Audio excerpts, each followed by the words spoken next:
Hi there, Elise Dewsberry here, starting the second year of my vlog about how to get no feedback from Elise. I'm going to continue. When I finished my 12th vlog last month, I talked about how to deal with feedback. You know, I admitted to the fact that no matter how much you pay attention to these rules, you're still going to get feedback, whether from me or from other people. People are always going to have opinions. So I talked about how to deal with that feedback. In this vlog, I'm going to continue with that topic a little bit, and I'm going to talk in particular about what happens when in feedback someone asks a question. There's something that they don't understand about a moment in your show, about something a character does or something that's happening, or just any question that they ask. I think in general, you can say that there are 3 different ways that you can deal with a question that comes up during feedback. I have my preference for what I think is the best way to deal with the question. These are all ways to deal with it, so you can choose any one of them. I just think that the one I'm going to save till last is a slightly better choice, but that doesn't mean that you couldn't choose one of the other 2. So perhaps the simplest way to deal with a question is to answer it. And what that means is that in your script, if you reach a moment where, you know, someone asks the question, well, how come he's coming into the room with a tennis racket? I don't understand that. And so you go directly to that moment in the script and you have your character enter carrying a tennis racket. And he says, "Hi there, my name's Joe and I just won the tennis championships," or "I've been playing tennis," or he says something to make it clear to us. That's not the best example in the world because presumably we would know that's why he's carrying a tennis racket. But the point being, you answer the question by going to the place where the question arose in your script and adding in some explanation that will answer the question. That will get the job done. I think that's the most awkward way to do it because what it involves is explanation, exposition, just plain old explaining, which is not dramatic and not terribly interesting for your audience. You have to give them backstory. You have to explain something to them. The playwright really shows in that moment because everybody knows, oh, you're just telling me this because this is information I need to know. So although you can do it that way, that is the risk. The risk is that it will be unwieldy and not the most elegant solution. So another solution when a question comes up is to make the question go away. Now that's actually is I think the best way to do it. I'm going to talk. I said I was going to save it till last, and now I'm not because the last one is a different approach. But anyway,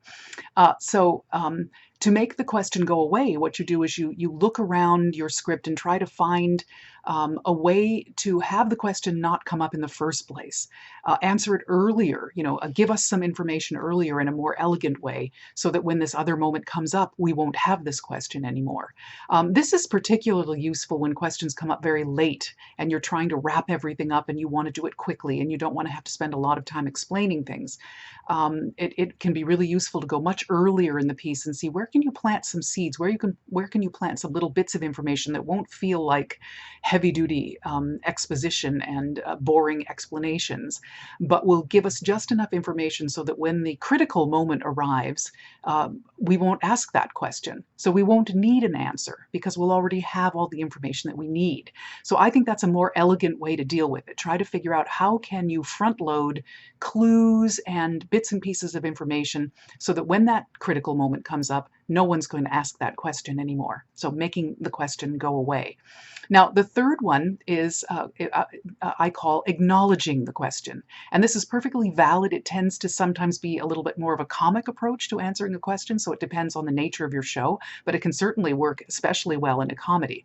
So the way this works is that if someone on your stage, some character on your stage, acknowledges the question or asks the same question that your audience is having at that moment, in some ways it doesn't matter in the slightest what the answer is, because we as an audience are so somehow subdued by the fact that, yeah, I was wondering that too.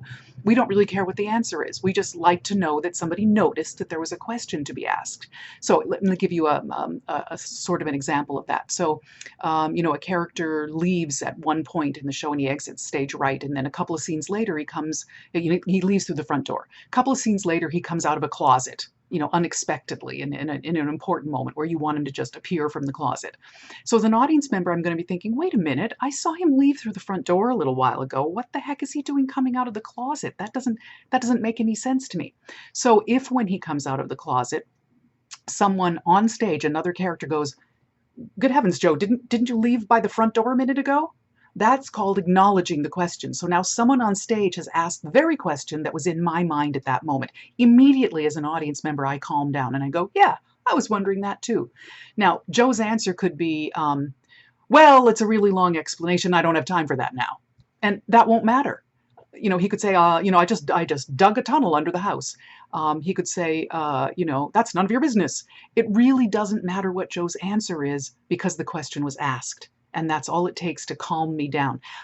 The answer that Joe gives, that's why I'm saying it can be comic, because if he really avoids it or gives a silly answer or something like that, we can find it comic. And if it's a serious moment, that might not fly if it isn't answered more honestly. So just for a second, before I wrap up, let me take that same example and look at other ways to do it. So let's say that let's say Joe appears out of the closet and he bursts out of the closet and you decided that you're going to answer the question in the moment. So he bursts out of the closet going, "I know I left out of the door the last time you saw me, but what you didn't know was that I dug a tunnel under the house that opened up in this closet so that I was able to come out now." So you can see that that can be very inelegant. It certainly explains why he's coming out of the closet instead of back in the front door, but it really is bulky and awkward and inelegant in that moment for him to have to explain it to me.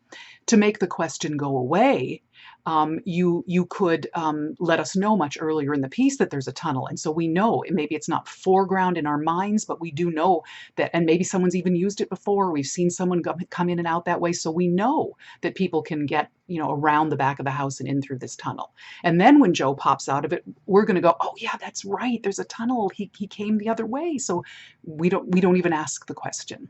And then the third one, of course, for more comedic value, would be he pops out of the door and somebody says, "Joe, I thought you just went out the front door. How did you come in through the closet?" And he'd say, "I'll have to tell you later. We're busy now," or whatever he says. Doesn't matter. You don't have to deal with it now. So those are the three. Those are not necessarily the greatest examples in the world, but they illustrate the point that when someone has a question that comes up, or maybe someone on the team, but an audience member says, "I don't understand this moment. I don't understand why this is happening." Those are basically your three choices: answer the question, make the question go away, or acknowledge the question. That's the way. Even if you don't agree with the feedback, your audience member had a question. So it's important to you, even if you think they shouldn't have had that question and you don't understand why they had that question, it really behooves you to look at your piece and say, is there a way, particularly in that case, can I just make that question go away? Because my audience should not be having this question at this moment. So how come I haven't got them set up properly? So answer the question, make the question go away, or acknowledge the question. More about how to deal with feedback. And I'll see you next week to talk some more about some other elements that might come up during feedback sessions. So thanks, and toodaloo.